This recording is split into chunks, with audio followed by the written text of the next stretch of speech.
सानसेयारि बड'सा खौरां लाइनि दिनैनि थामहिनबा 30 डिसेम्बरनि बिसाननि थुनलाइयारि आयदायाव सोर सोरनि लिरथिया सेबखांजादों बेखौ फोरमायनो थाखाय आखायाव लानाय जाबाय।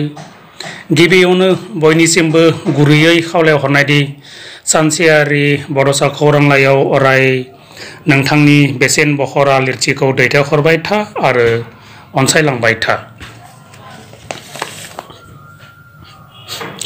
बाक्सानि रैदोम बर'नि फै लाइमोन लोगोफोर,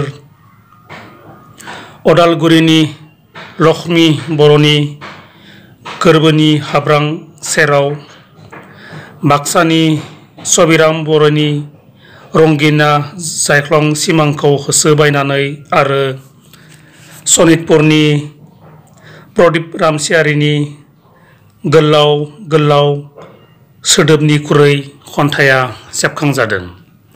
फिन बयनिसिमबो गुरैयै खावलायहरनायदि सानसेयारि बड'सा खौरां लाइयाव अराय नोंथांनि बेसेन बहरा लिरथिखौ दैथायहरबाय था, लोगोसेनो अनसायलांबाय था। गोजोन्थों।